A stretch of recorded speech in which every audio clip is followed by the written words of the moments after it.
usually I'm pretty even keeled about this stuff, but for Cuomo to say that you and I, for example, who have repeatedly called him out for how he handled nursing homes, to say that it's just a shiny object we're creating for a political motivation because we want to ignore the federal government response. I mean, are you kidding?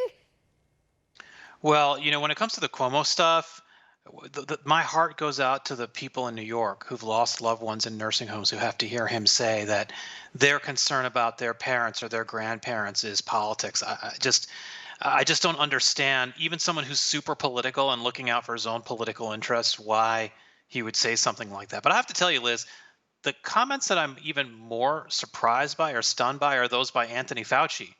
I mean, I don't bring this up a lot, Liz, but I have a degree in molecular biology from MIT. I believe in science, and a lot of the stuff that has come out of what he describes as authorities wasn't science. It was guesswork. We were guessing in March and in early April about a lot of things. I mean, we had some information, but we have a lot more information now. We didn't then.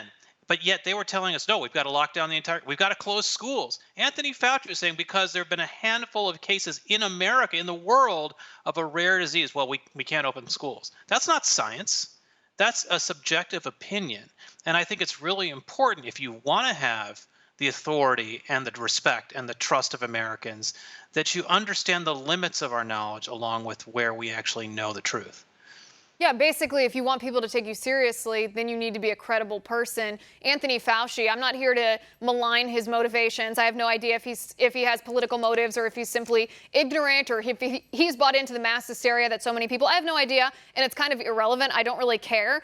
But these are some of the things that these so-called experts at the state, local, and federal level have told us over the past 3 months about COVID-19 that simply weren't true.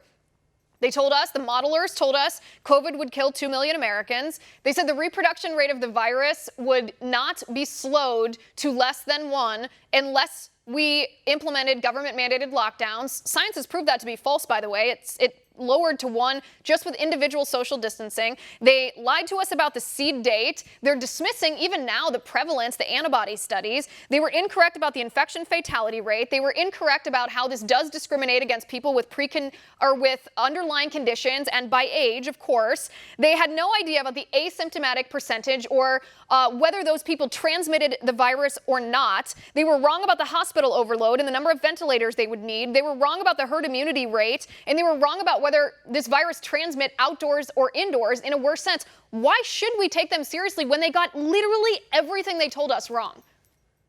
Well, it goes beyond that. You did, of course, as you always do, Liz, great citation of the statistics. But think about this. 2 weeks ago, if you went out to get a haircut, you were, the equivalent of a mass murderer. And then all of a sudden we had these protests with hundreds of thousands of people protesting, and look, they were protesting something that's important to talk about and to discuss and be concerned about. But then it was okay, right? And you had this letter from 1,200 left-wing physicians and others saying, well, oh yeah, it's okay to protest injustice and racism, but not anything else. That's not science. That is a subjective opinion of what you think is important. And that is what's diminishing the authority of scientists. And I think if Anthony Fauci really was concerned about the credibility of science, and particularly of public health officials, that would be the kind of thing that he would be most critical of right now.